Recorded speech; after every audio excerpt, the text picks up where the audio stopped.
J'étais en recherche d'emploi et j'ai appris par Cap Emploi justement qu'une formation avait été mise en place en partenariat avec le CNFPT et le CDG du Tarn. Donc j'ai été convoquée, j'ai fait une formation pratique et théorique, l'urbanisme, l'état civil, les budgets.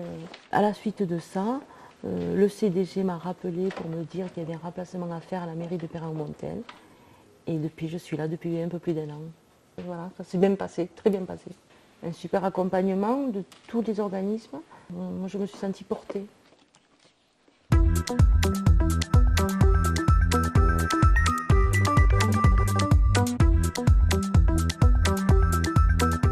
L'embauche de Madame Rémile n'a posé aucun problème par rapport à son handicap. L'ensemble des bâtiments avait été rénové en 2008 et donc offrait une accessibilité complète. L'aspect important lors du recrutement, c'était qu'elle avait suivi une formation au sein du centre de gestion et cette formation-là nous donnait quelque part une garantie sur la possibilité d'intégration de cette personne.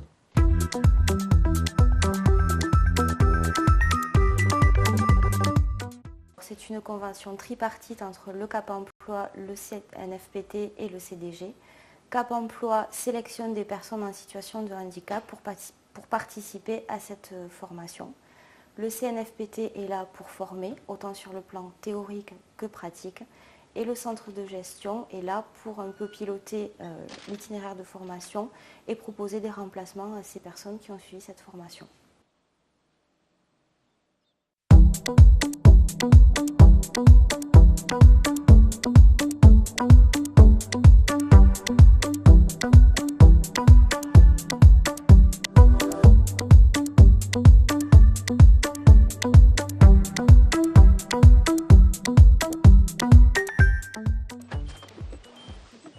Être dehors, les travaux paysagers, taille de haies, tout ça, c'est quelque chose qui me plaît.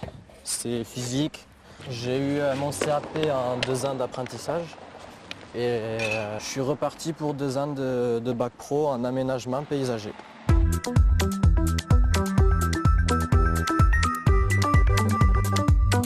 Donc le travail à binôme de l'apprenti, c'est jamais laisser l'apprenti tout seul. On l'encadre, on lui apprend ce qu'il faut faire, ce qu'il ne faut pas faire. On peut piquer de l'expérience de chaque personne que l'on rencontre, du maître d'apprentissage. Tout ce qu'on va voir, c'est quelque chose de nouveau. Chacun a une façon de faire différente et puis on s'adapte. Depuis un peu plus de 13 ans maintenant, la commune de Montèche s'est investie dans les apprentis, si l'on peut dire, puisque nous avons vu passer plus de 15 apprentis sur la ville de Montèche. Je crois que pour intégrer la fonction publique, c'est une très très bonne méthode de faire en sorte qu'en l'espace de 2 ou 3 ans, ils acquièrent une qualification d'abord et surtout un métier tangible qui leur permet bien souvent de conserver un emploi dans la localité ou dans les localités toutes proches. Ça peut répondre à tous les besoins qui existent au sein des collectivités. La seule chose, c'est qu'il faut que ce soit replacé dans un diplôme. Donc après avoir défini le diplôme avec la collectivité, on peut former toute personne du niveau CAP jusqu'à l'ingénieur, en sachant que plus le jeune se forme et mieux c'est pour lui parce qu'il acquiert de nouvelles compétences.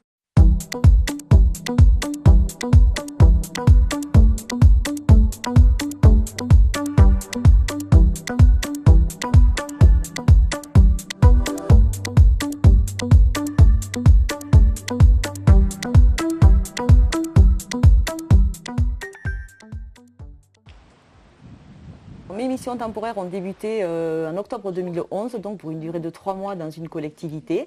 Se sont enchaînés 8 mois dans une collectivité donc à côté. Et c'est dans la 2e collectivité où l'emploi a été créé. Aujourd'hui, j'ai un temps complet, mais que je partage entre 2 mi-temps. Le mi-temps que j'exerce ici à la commune de Durenc et le mi-temps que j'exerce à la commune de Sainte-Juliette-sur-Vior.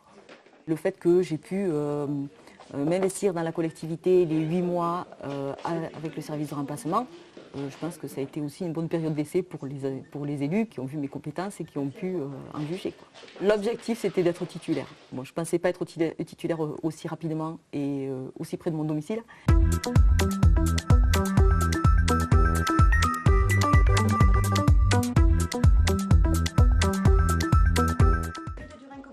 Les agents sont issus d'horizons divers. Ça peut être donc des agents qui sont en position de disponibilité, des agents qui sont lauréats de concours de la fonction publique territoriale qui cherchent une collectivité employeur, et enfin tout agent issu d'horizons très divers qui est à la recherche d'emploi.